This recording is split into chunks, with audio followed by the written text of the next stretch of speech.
This is the Majority Report, and joining us now is Stephen Kinzer. He is the author of The Brothers, John Foster Dulles, Allen Dulles, and Their Secret World War. He's also a visiting fellow at the Watson Institute at Brown University. Stephen, how are you? Very well. Good to be with you. It's great to be talking with you. So, the Dulles brothers certainly both played a very significant role in shaping U.S. Cold War foreign policy. One was a Secretary of State, one was a CIA director. Situate them. Who were they? Why do they matter? And what prompted the investigation of the kind of history of U.S. foreign policy you're looking at to kind of focus, to use them as a lens through which to look at these issues? As you said, these two brothers held unique positions at the same time in American political history. So this was during the 1950s when Eisenhower was president. John Foster Dulles, the older brother, was Secretary of State, and his younger brother Allen was director of the CIA at the same time. So this was the only time in history that brothers controlled the overt and the covert sides of American foreign policy. During the 1950s, the Dulles brothers were hugely powerful.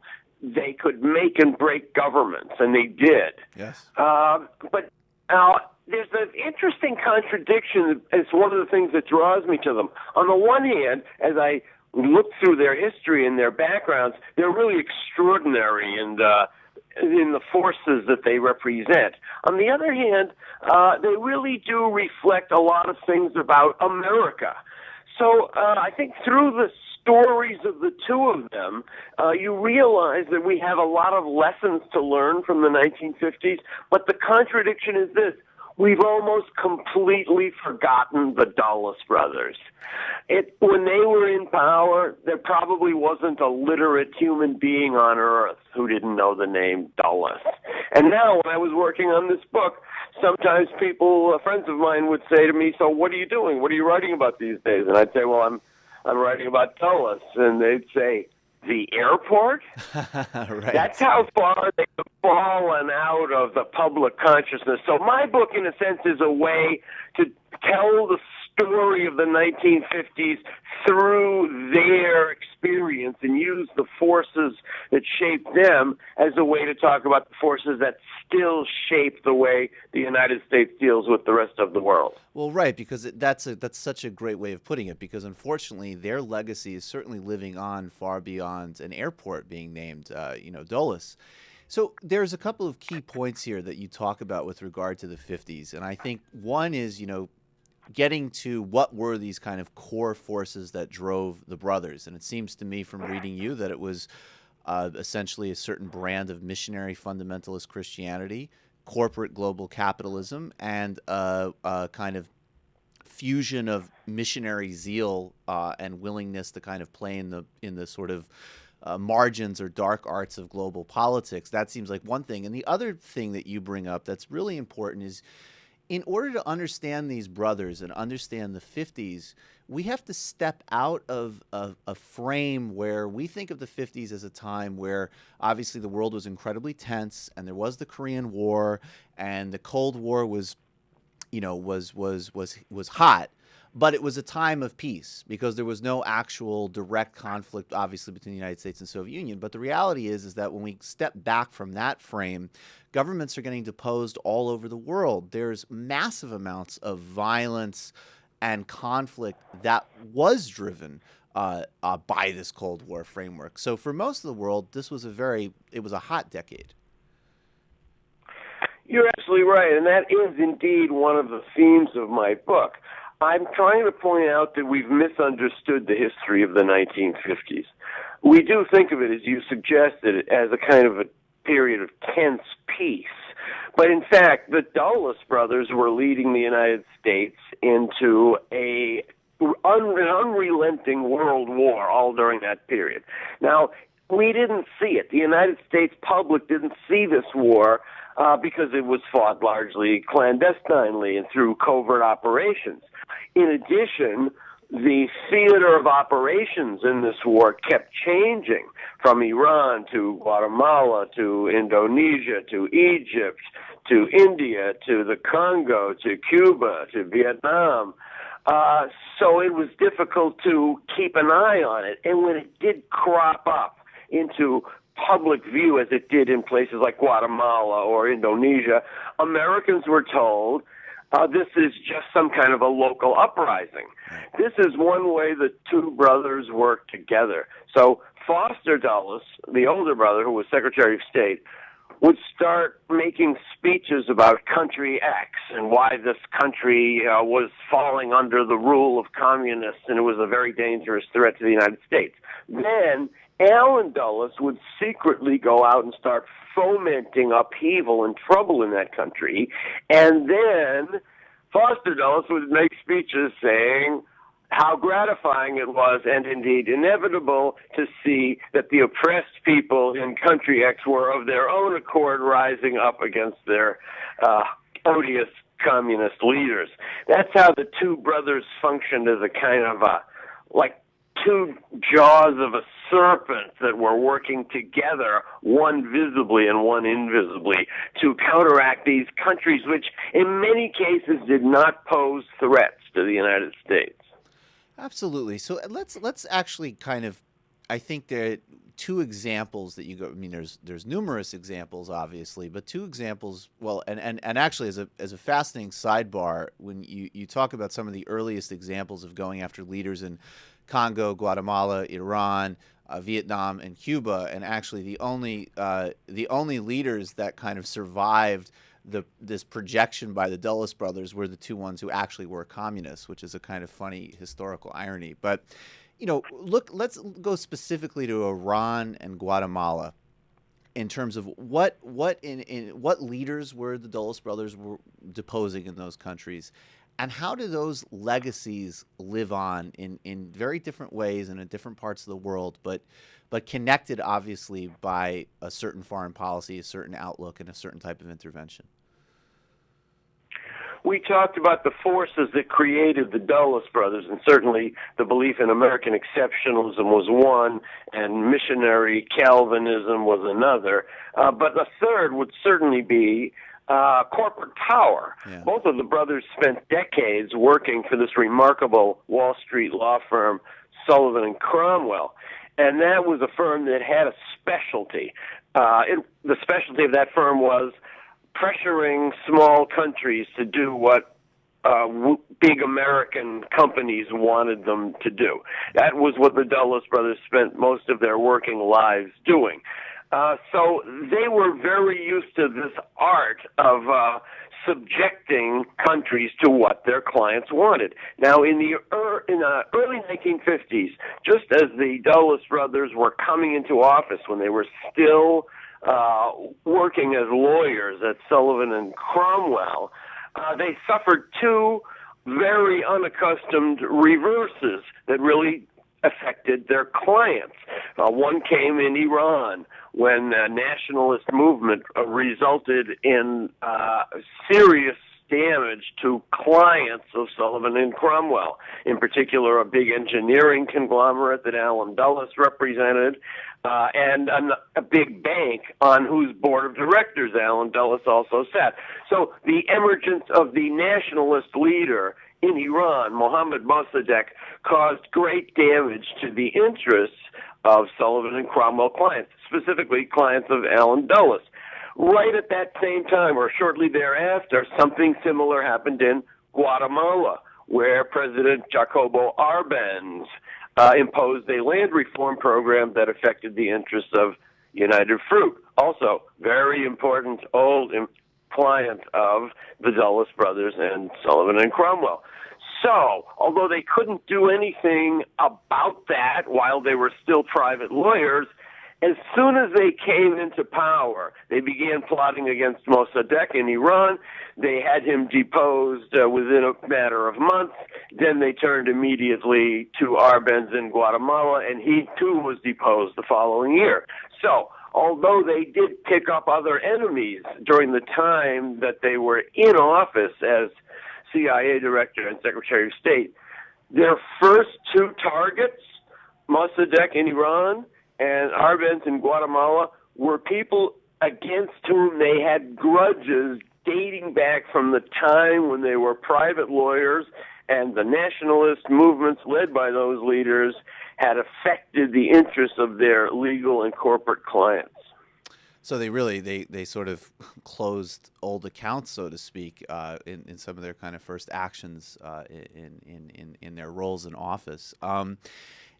So kind of as we'll move it forward shortly to look at how their legacies play on in the present context. But I guess the other part of your work about them that's fascinating is it does show that under Truman there was certainly at least more of a debate about how the United States would relate to, as an example, even distinguishing between, a communist leader who, again, that's a separate debate about the threat levels of individual communist leaders, but that's obviously a kind of separate thing. Disaggregating that from nationalist leaders and nationalist movements. The Truman administration wasn't actually on board with what the British wanted to do in Iran. But under Eisenhower, it seemed like they had a pretty free rein, was my sense from reading you. That Eisenhower had a big buy-in for the brothers. And then under Kennedy, he went ahead in the beginning because, of course, the Bay of Pigs was another Dulles production. He went along with that, and then obviously it blew up in his face, and then through Johnson kind of eventually letting go of Allen Dulles. So how did they kind of just personally end up? Is that a kind of accurate chronology, or is there more to it than that? One of the great misjudgments of the Dulles brothers was that they completely misunderstood the nature of third world nationalism. When they were in power in the 1950s, it was a period when many nations in Africa and Asia and Latin America were emerging from different forms of colonialism. Many of them were very poor and underdeveloped, and they produced a crop of leaders that were called neutralists as a group. They were people who wanted to devote themselves to developing their countries internally and didn't want to get involved in the Cold War. The Dulles brothers took these people as enemies and essentially did push away, I think, some leaders and some nations that were truly ready to embrace what we like to think of as American ideals. These were leaders like Nehru in India and Nasser in Egypt, Lumumba in the Congo. Then there was, of course, Arbenz in Guatemala and Mossadegh in Iran and Sukarno in Indonesia. These people were not communists, but the Dulles brothers saw them as enemies. So I think that also did help us intensify the Cold War. John Foster Dulles died while Eisenhower was still in office in 1959. He's the one after whom Dulles Airport was named. Allen Dulles was kept on by Kennedy, and as you pointed out, his first operation for Kennedy was the Bay of Pigs, which of course was a spectacular failure. And after that episode, Kennedy called him in to fire him, and he actually did it with a very nice line. He said, in a parliamentary system, I would now be resigning. But under the system we have, it is you who must go. That's a great line. So moving it forward, and I'm, what I think is also fascinating is that you can see the threads of both of these brothers. Certainly, I mean, in some respects, in the Bush era, this belligerence, this global belligerence, the kind of fusion of a certain type of, maybe less overt, but I think there was definitely some types of Christian fundamentalism driving certain things. Certainly, a very deep commitment to the corporate interests. But in the Obama era, it seems like there has been. Well, I think it's still being defined because I think you've seen Obama. I think he deserves enormous credit for what he's doing with Iran as an example. But then on the other hand, it seems like through drones and those types of programs that this administration has actually really embraced the covert legacy of the brothers. I thought there were a couple of interesting moments last fall, within a few weeks of each other. First of all, we had this moment when the President of the United States wanted to bomb another country, Syria, and Congress and the United States people, the American people, were against it, so it didn't happen. Well, I was quite taken by that because I think it's the first time in my life I can remember a president of the United States wanting to take a military action against another country and not doing it because people were against it. Very soon after that, the president of the United States picked up the phone and called the president of Iran. That was something that would have horrified the Dulles brothers, who always believe you should never negotiate with your enemies. So I asked myself, did the Dulles era just end, just now? I'm not so sure. I think we have taken a couple of big punches in the face in Iraq and Afghanistan. We're a little bit groggy now. But I wonder, are we actually going to try to learn some lessons from the excesses of interventionism, or is it just temporary? And maybe as soon as we are given some smelling salts, we'll be back in the ring punching again, just like before. I agree with you. It's a little early to say yet. And the drone war is very troubling because it does hark back to one of the great failures, I think, or great misjudgments of the Dulles brothers, and it was this. They had no concept of what we now call blowback. Right. It never occurred to them that their operations could cause huge negative consequences in the long-term future. And I think that's a danger into which we are falling right now. Right. We're not thinking strategically. So there's obviously a moral dimension, but there's also just a dimension that fundamentally it's not a good way to secure Yemen to kill a lot of innocent people in Yemen, even if obviously that's not the intention of the policy. But as a final question on this, though, do you think another theme that shows up is, and it's obviously it's a very different world and it's a very different context, but it seems to me that even again, we're having trouble distinguishing, a group like Al-Qaeda where sure, maybe there's, people can kind of overinflate the threat level of it. But as a specific group, this is a threatening group, and they've obviously attacked us on September 11th, and there's a problem there. There's something to deal with. But then there's all of these other groups that might claim some type of Islamic identity in a specific conflict, and they may even, in fact, violate human rights and be really unpleasant, terrible actors, but they don't really actually pose a threat, a direct threat to U.S. national security. So again, are we also getting, again, in a different way, not a direct equivalency, but just that inability to look at the world and just distinguish, like, this is a threat, this isn't a threat. These groups are speaking in a similar way, but saying very different things. Just that kind of sensitivity to different contexts, basically. Are we still just missing that? Because that seemed to be one of the defining things about the brothers, that it was so profoundly myopic with so many broad consequences. I think we need to define vital interests very narrowly. Yeah. When you have vital interests in the world, and every country has them, those imply interests that you want to go to war for. Right. Since you're going to go to war for them, you should have as few of them as possible.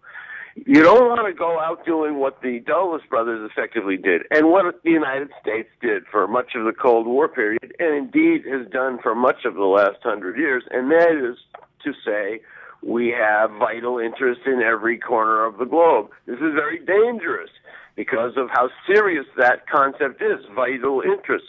So I would argue we should define as narrowly as possible what are our vital interests. One would be we must make sure that the United States is not attacked with weapons of mass destruction. Right. Another would be we must be sure that wars in other parts of the world or other countries are not do not spread to our country.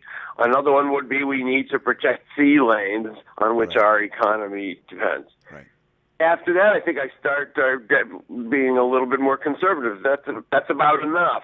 You don't want to have 100 vital interests.